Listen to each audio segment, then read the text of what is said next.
Salut les amis, j'espère que vous allez bien. Une petite vidéo pour redémarrer cette nouvelle année. Tout d'abord, je tenais à vous souhaiter surtout une bonne année 2022. Bon, avec ce virus, c'est la galère encore, mais c'est comme ça et surtout la santé. Je vais redémarrer tout doucement les vidéos, tranquillement. Là, c'est vrai que j'ai fait une pause, on va dire plutôt une pause pêche. Par contre, il y a eu pas mal de vidéos du Coffee Time de Titi.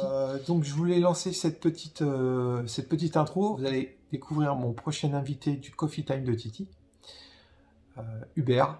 Je voulais vous partager les petits coulisses. C'est vrai que d'habitude je ne le fais pas, mais là j'ai trouvé que c'était intéressant. Ça va vous permettre de connaître un peu le personnage. C'est un Jedi, ouais, c'est un dinosaure de la pêche de la carpe. Il a une connaissance très importante du domaine héliotique et de ce poisson qui est la carpe. Donc je pense qu'il y aura plein de choses à apprendre en découvrant cette personne, ce fameux Hubert. Donc je vous laisse découvrir ses coulisses et on se retrouve juste à la fin de cette petite vidéo. Bon visionnage et à tout de suite.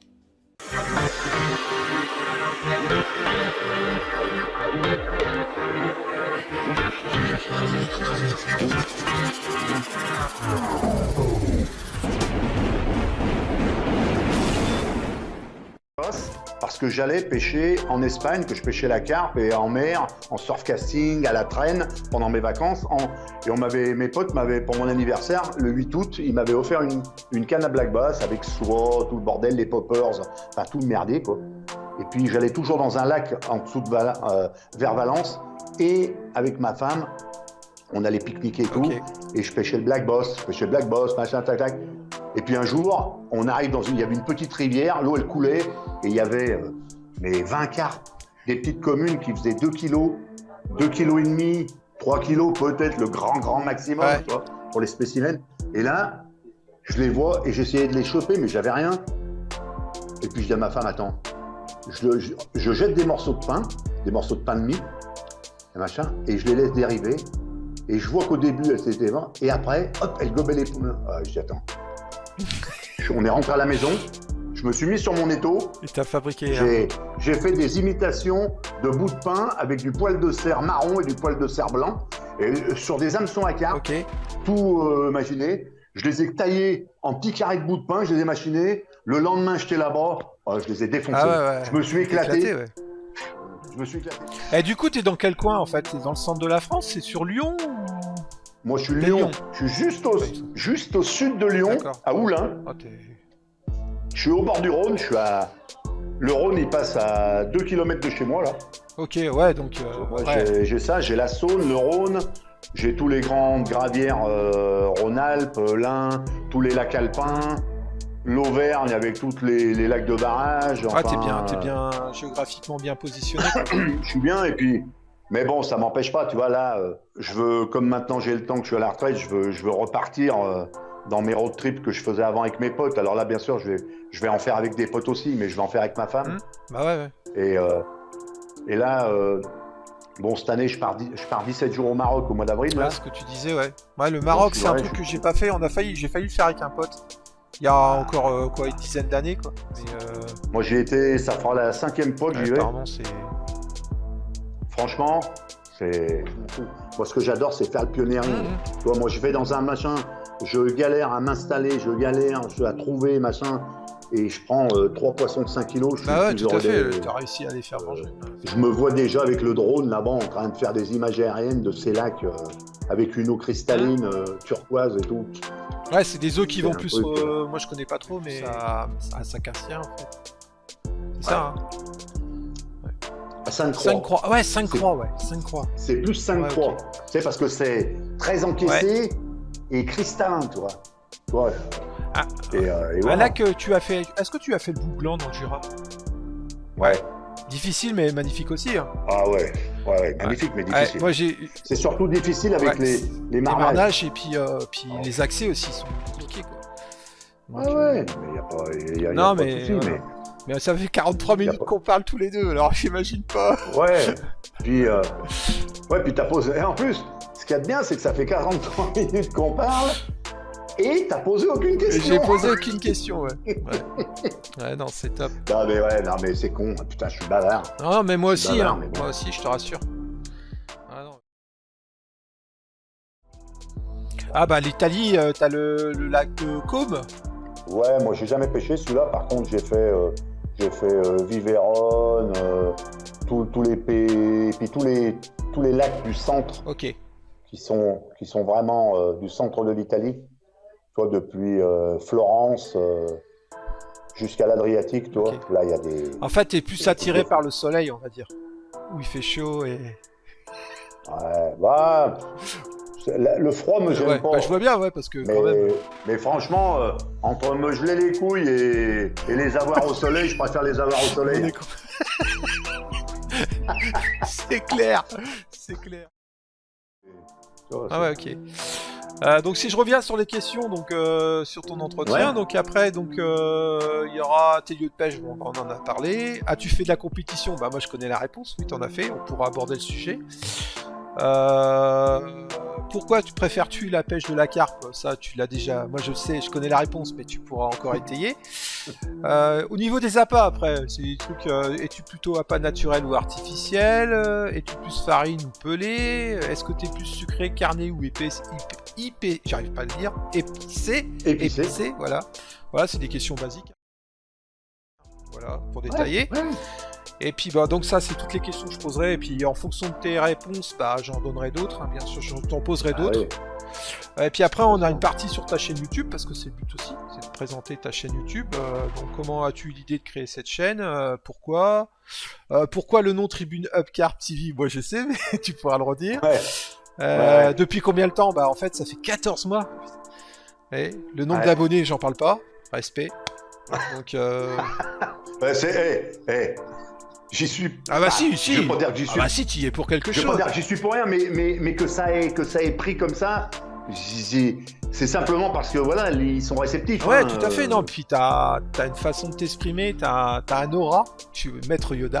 T'as un aura qui fait que en fait, on accroche. Moi, tu tuto tes explications sur tout ce qui est appât et tout. Franchement, bah en fait, c'est ce qu'on lisait à l'époque quand j'achetais des presses halieutiques, que tu faisais partie des auteurs. Ouais. Bah maintenant, tu le mets en vidéo, parce que c'est vrai que moi, le premier, maintenant, les magazines, malheureusement, je les achète de temps en temps, mais j'ouvre 2-3 pages et puis je referme. Bah, tu vois, mais je l'expliquerai. L'avantage de la vidéo, c'est que tu peux vachement approfondir et faire comprendre aux gens ce que tu viens de dire. Toi, c'est pour ça que moi, en fait, quand je parle aux gens, je leur explique un truc, mais c'est comme si, souvent les gens ils me disent putain, on a l'impression qu'on est potes avec toi et que tu nous parles. Parce qu'en fait, le mec, je lui parle, et comme je sais, parce que je vois mes potes, quand je leur explique un truc, la tronche qu'ils font devant moi, c'est pas bien. Qu'est-ce qu'il raconte là? T'as dit quoi? T'as dit quoi? Alors là, c'est là où je dis tout souvent, je sais ce que vous allez me dire. Et en fait, je leur explique, c'est là-dessus que je brode. Et en fait, moi, j'essayais de le faire déjà dans les revues halieutiques, où j'essayais de créer un dialogue en faisant le question-réponse, tu vois, et c'est ce qui plaisait bien. Et donc là, avec la vidéo, c'est plus facile à faire, c'est le bonheur. Et puis tu vois bien, que je suis pas trop timide. Non, tu t'exprimes bien. Ouais, puis tu t'exprimes bien. Alors, ce qui fait que moi, c'est mon. Et je me suis retrouvé là-dedans, tu vois. Durée de réalisation de tes films. En fait, en gros, c'est combien de temps tu passes à faire ton montage. Mais c'est important de le dire, ça. On le sait tous, hein. Ceux qui font du montage, ils le savent. Combien de temps tu passes à faire tes montages par rapport à une vidéo de 15 minutes, combien de temps tu vas y passer, quoi? Bah, c'est tout dépend. C'est tout dépend si c'est une vidéo chez moi, que j'ai tourné en face cam, et où j'ai des cuts à faire. Ça va, ça. Et simplement de régler les cuts entre chaque prise. Ou alors si j'ai un dérochage de ouf, parce que j'ai passé 10 jours comme avec mes potes au lac de Viam, où j'ai 82 gigas de vidéos à dérocher, mon pauvre. Viam, j'adore ce lac. J'y ai beau, pêché là-bas. Magnifique. Réfléchir, on peut avoir un sujet... Ah bah moi je suis assez fasciné, oui, moi je suis assez fasciné par les amorces des pêcheurs au cou. Tu vois, parce que moi je suis un fan de... Là j'ai préparé une vidéo qui va sortir dans, peut-être pas la semaine d'après, mais dans 15 jours, 3 semaines, sur les asticots dans la pêche de la carpe, comme je pêche moi. Parce que moi, l'hiver, à chaque 48 heures, je balance 5 litres d'asticots dans l'eau. Hein. Moi, je suis un fan de l'asticot pour la pêche de la carpe l'hiver. Ouais. Et t'es pas un fan du pain, par exemple? Ben, fan du pain, le problème, c'est que je suis fan du pain en été. Ouais, mais Je suis fan du pain en été pour la pêche en surface. ouais, mais ça se pêche aussi. Et tu vois, moi je la pratique l'hiver, là, j'ai pas recommencé, mais aux méthodes feeder par exemple, sur un cheveu, ça marche super bien. Ouais, mais vous pêchez dans des secteurs où soit des carpodromes, soit des parcours où il y a du poisson. Moi, je vais par exemple où j'étais dans la glace, là à Maubranc. Ok. Ouais. Il y a tellement peu de poissons. Quand tu as du poisson, le pain, ça l'attire. Quand tu n'as pas de poisson, ça va pas le faire venir du fin fond du lac, le pain. Je regrette, sincèrement, toutes ces heures où je suis resté mon cul dans le bécher à attendre la touche. J'aurais eu une canne feeder ou un truc comme ça, je suis sûr que la journée j'aurais fait du poisson. Peut-être. En plus, c'est une approche complémentaire parce que même en pêchant au coup la journée, tu vas amorcer un coup. Que tu peux pêcher la nuit en posant une canne comme ça isolée sur une bordure. Ah ben oui, non mais moi quand je vais à la pêche et puis qu'il y a des papis qui se mettent à côté de moi qui pêchent au coup, ou des mecs des pêcheurs au coup qui balancent 20 litres de boules de farine et puis qui prennent 150 gardons, le mec quand il est parti, j'ai une canne sur son amorce. On est d'accord. C'est réglé. De toute façon, là, on sait très bien que la carpe c'est un poisson curieux par nature.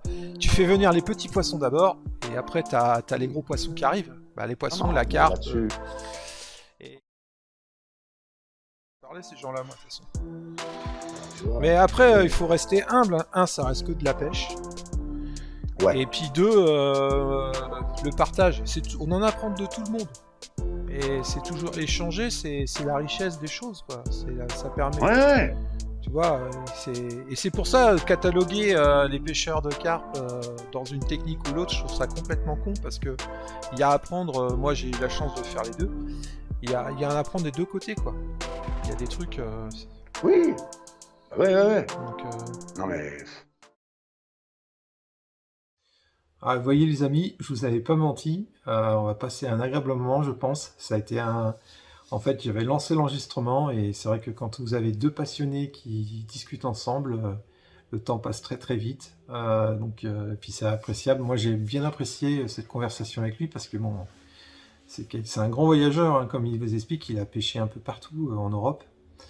Au travers de sa passion et ça c'est super intéressant, on a pu échanger. Donc je vous attends bien sûr et nombreux et nombreuses pour ce Coffee Time de Titi avec Hubert le dernier vendredi du mois de janvier à 20h45.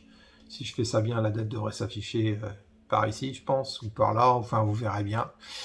En attendant, moi je vais profiter de mon feu de cheminée, je compte sur vous, à très vite. J'ai une vidéo à monter sur ma nouvelle station Preston qui est arrivé, qui est encore dans le carton parce que je veux faire un unboxing avec vous. Je l'ai même pas encore ouvert. Donc j'essaye de trouver un petit chrono horaire avec le temps. J'aimerais bien pouvoir tourner ça en extérieur, mais en ce moment c'est délicat. Mais on va s'organiser en tout cas. Je vous dis à très vite. Ciao.